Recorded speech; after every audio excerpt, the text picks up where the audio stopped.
What's up, guys? We are back. Game 4 of the Timberwolves Spurs series just wrapped up. Please don't mind how I look. The beard, I got to clean it up. Happy Mother's Day, first of all. Shout out to all the moms. Shout out to my mom, greatest mom in the world. I know you all think the same of your own.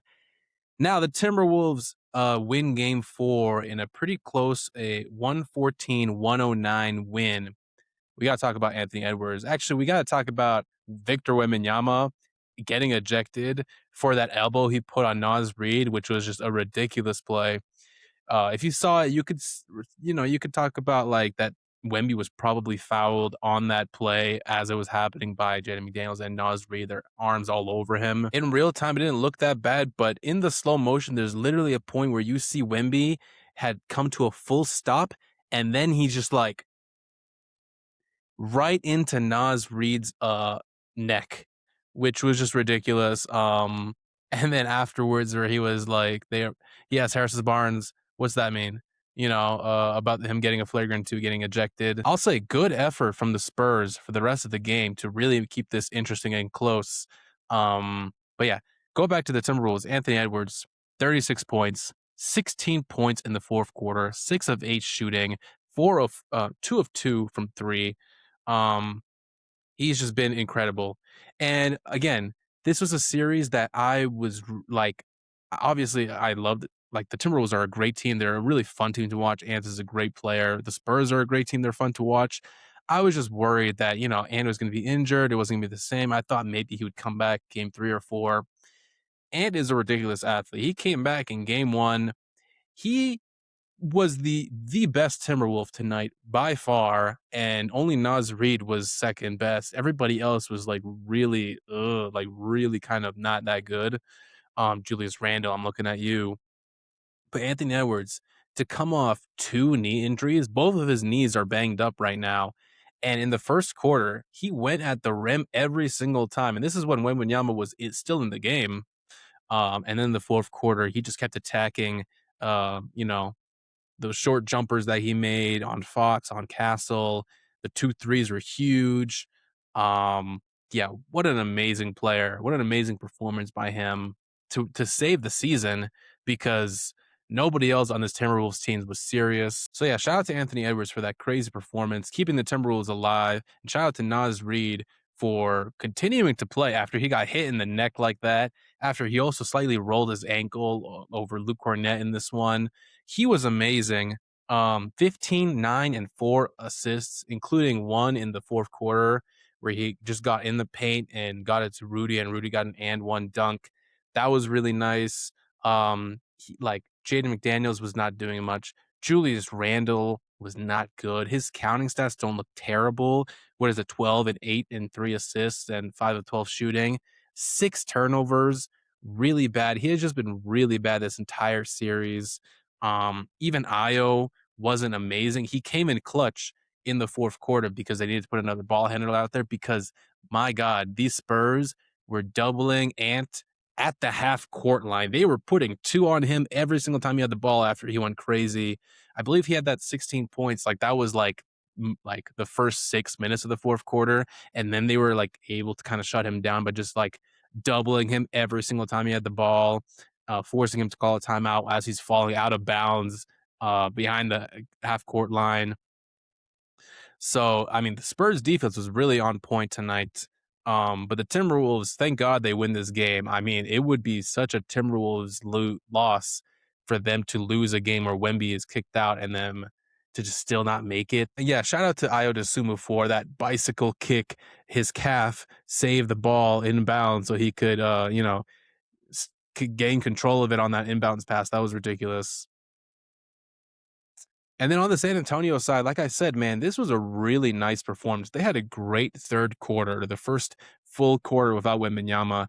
They were like attacking the rim so much against Rudy, against Randall, like Harper, Fox. Fox had 2 back-to-back really nice step backs. Castle, 20 points. I got to talk about Dylan Harper, bro. Dylan Harper is already like a top 20 guard in the league in terms of getting to the rim and finishing at the rim. And he's a rookie. I said guard because obviously a lot of bigs and forwards and whatever, but there are not that many guards who get to the rim as often as he does and can finish so well. He had a nice Euro step in this one. He could finish with both hands off the glass. He had one, I believe, really tough one that he came like to a full stop and just like almost floated it in from like 4 or 5 feet away, and it went in without touching the rim. I believe that was him. If not, it was Fox. So excuse me for that. Yeah, I got to give all the love to Harper because he's been great. So unfortunately, the Spurs don't win this game. Gladly for me as a neutral fan, they don't, because I needed it to go to be a 2-2 series. I need one series in the second round to be good, man, because the Knicks absolutely whooped the Philadelphia today. I watched the first 5 minutes. I saw Miles McBride hit the first 4 threes he took, and I said, hey, man, game over. The Knicks shot 25 of 44 from three, 25 threes on 56% shooting. That's all you have to say. I didn't watch the game. Jalen Brunson had 6 threes. Miles McBride was 7 of 9 from three. Josh Hart, 4 of 6 from three. That's not a game Philadelphia is ever going to win on any lifetime. Joel, 24. I didn't watch this game. I'm not going to lie. I didn't watch this game. Philadelphia gets swept. We can talk about them and their future another time. Joel had an interesting comment, I believe, where he said, like, who knows where I'm going to be next year? You're going to be here, buddy. Nobody's trading for that contract. All the respect and love to Joel, but nobody's trading for that contract. He is going to be a Sixer for lifer. And, he had some promising stuff. He said, hey, before the season started, I didn't know if my knees would work, and he had moments in the Celtics series where he looked great. His body still doesn't look great, but he looks great. He's still, like, if he's fully healthy, he is a top 5 offensive player in this league easily, easily. It's just unfortunate that his body can't keep up. But you got Max, you got VJ. Knicks move on to the conference finals against either Pistons or Cavs. I think that series is interesting too. The Cavaliers haven't been very serious. Shout out to Harden for that 7 points in a row to win them that game in game 3. And then yeah, OKC is going to sweep the Lakers tomorrow. So that's 2 series that are going to be sweeps. So, yeah, shout out to the Timberwolves for winning this game. Shout out to the Spurs for still putting on a great performance and making it a close game. We can switch gears here and talk quickly about the draft lottery. I myself am not a draft expert. I am not a college ball watcher. I know these players by name, especially the top guys, Boozer, AJ, Peterson.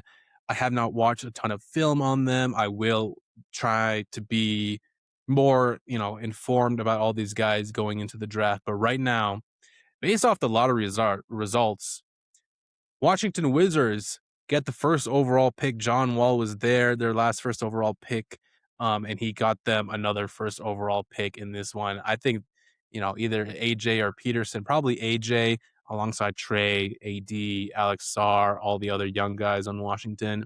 Very interesting. Utah Jazz get pick 2.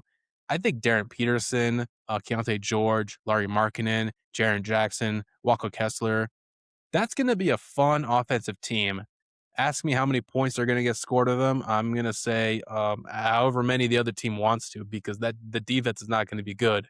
But they're going to be an interesting team. I think that they can push for a play-in spot next year. Memphis Grizzlies get the 3rd overall pick. I'm glad for Memphis. They really got kind of shafted over with this whole Jaw situation, having to trade Bane. They trade Jaren Jackson Jr. in the middle of the season. They can't get off John Morant because he's just not a serious individual. But hey, Cameron Boozer, Zach Edey, Colin Coward, yeah, that's gonna be a nice grit and grind, like 2 big dudes in the front court there is gonna be really nice for them. And then the Chicago Bulls round out the top 4. Bulls haven't had a lot of lottery success. This is a team is finally in a rebuild, finally got a new general manager who seems to be much more informed, much more better at a job than whatever the hell the last 2 guys were doing. So shout out to the Bulls. Shout out to all the Bulls creator we all watch and love, like Kenny and Rusty Buckins and whatever else. They finally got something. The Clippers get pick 5. This was the ultimate gamble by the Pacers, man. The Pacers said, here you go. we'll give you our pick this year. We are a top 3 worst team in the league. We will give you our pick, Los Angeles Clippers. You give us Zubac, but if we are top 4, we keep our pick. So, and that means we keep our top 4 pick. We get one of the top 4 guys, and we get Zubac. It didn't work out. It was a 50-50 chance. Clippers were getting a 5 or 6 otherwise, and Clippers also get a 2029 first round pick. I expect the Pacers to still be good, but who knows in 2029? What is that, like 3 years from now? A lot can happen in the NBA in 3 years, man. So that was a good pick. That was a good trade by the Clippers. Now they get pick 5. They got Garland, Benedict Mathurin, Yannick Conan Niederhauser. You know, what do they do with the Kawhi now? Who knows?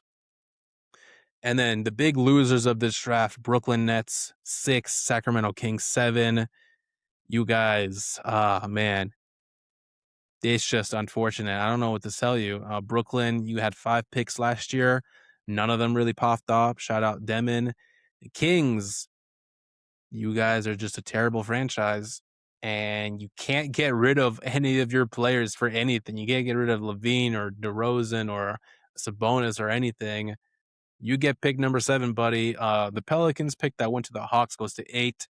Mavericks get pick 9, which I think Mavericks, you really wish you could have tanked a bit harder to get a real nice guy beside Cooper, because I don't believe they have many picks in their next couple of years other than this pick.